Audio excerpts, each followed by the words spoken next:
নয় দিতে এই আমাদেরই সংগ্রাম এই আমাদেরই সংগ্রাম।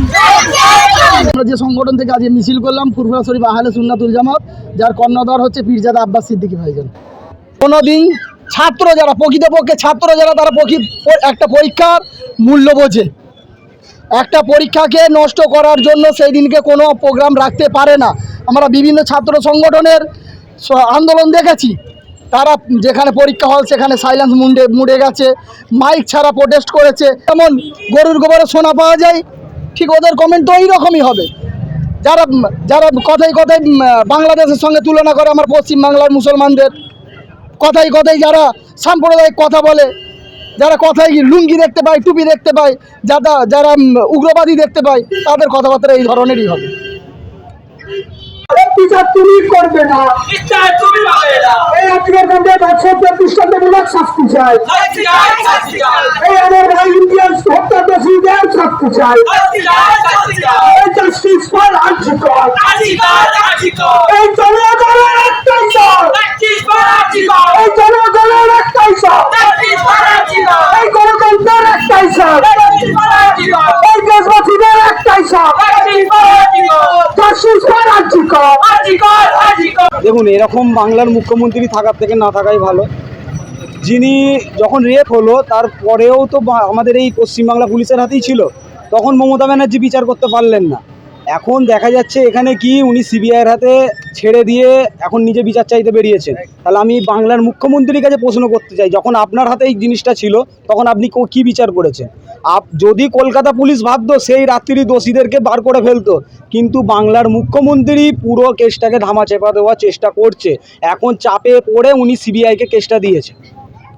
আজকের আন্দোলনটা কি শুধুই আরজিকর না তার সাথে আরো কি জড়িত আছে? না, আমাদের আজকে আন্দোলনটা শুধু আরজিকর নয়, আমাদের এই সারেঙ্গারি একটি ছোট্ট শিশু যাকে হত্যা হতে হয়েছে তারও বিচারের জন্য আজকে আমাদের এই আন্দোলন। এবং বাঁকুড়ার মতন জায়গায় আমাদের এক বোন প্রিয়াঙ্কা হাঁসদা, আদিবাসী মেয়ে, তাকেও গলা কেটে খুন করে দেওয়া হয়েছিল, তারও দোষীদের শাস্তির দাবিতে আজকে আমাদের এই পদমিছিল। হ্যাঁ, দিয়ে দেবো। আমাদের মিছিল আরম্ভ হয়ে গেছে।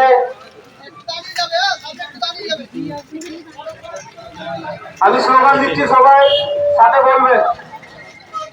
আজ থেকে বেশ কিছুদিন আগে কলকাতা আরজিকর হাসপাতালে যে আমাদের একজন ডাক্তার চিকিৎসা 32 ঘন্টা ডিউটি করার পরে সে তার রেস্ট রুমে গেছে, তার রেস্ট রুমে তার সঙ্গে যে ধর্ষণ করা হয়েছে, ধর্ষণ করে তাকে হত্যা করা হয়েছে। শুধু হত্যা করা হয়নি, সেটাকে আবার আত্মহত্যা বলে চালিয়ে দেওয়ার চেষ্টাও হয়েছে। এই সামগ্রিক সমস্ত বিষয়ের ওপরে আজকে আন্দোলন। আমার ওই বোন যাতে বিচার পায় তার জন্যই আমাদের আজ এই প্রতিবাদ সংগঠিত করেছি। ভারতবাসী, ভারতের সম্পদ নষ্ট করা হচ্ছে, মানে আমার প্রত্যেক 90টা করে বোন ধর্ষণের শিকার হচ্ছে। তার জন্য এমন কঠোর আইন আনা হোক যাতে ওই ধর্ষকরা ভীত সন্ত্রস্ত হয়। একজনকে যদি শাস্তির আওতায় আনা যায়, আজকে আমাদের ভারতের প্রধানমন্ত্রী যে দল থেকে বিলং করে, আজকে আপনারা দেখেছেন যে গুজরাট দাঙ্গায় যারা দোষী সাব্যস্ত হয়েছে, যারা আসামি, তারা যখন জেল থেকে রেহাই পেয়েছে তাদেরকে ফুলের মালা দিচ্ছে। এদের দ্বারা কি দেশ ভালো চলবে, কি সমাজ ব্যবস্থা এরা ভালো চাইবে? তাই আমরা চাইছি আমাদের দেশে বৃহত্তম আকারে বিরোধী কণ্ঠ রয়েছে, তারাও পার্লামেন্টে আওয়াজ তুলুক, সঙ্গে সঙ্গে বাংলার বিধানসভায় আওয়াজ উঠুক।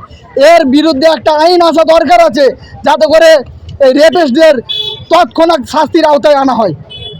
দেখুন, বিষয়টা হচ্ছে এখনও পর্যন্ত সেই রকম কোনো মেসেজ আমাদের কাছে এসে পৌঁছায়নি। বিভিন্ন ছাত্র সংগঠনের সঙ্গে আমাদের কথা হয়েছে, তারা বলছে যে আমরা ডাকিনি। ওই জন্য বিষয়টা হয়তো কোনো একটা রাজনৈতিক দল তাদের কর্মকাণ্ড চালিয়ে যাওয়ার জন্য করছে, সেই বিষয়ে কোনো কমেন্ট করছি না। এখন পর্যন্ত কি আপনারা কি ভেবে রয়েছেন যে যুক্ত হবেন কি হবেন?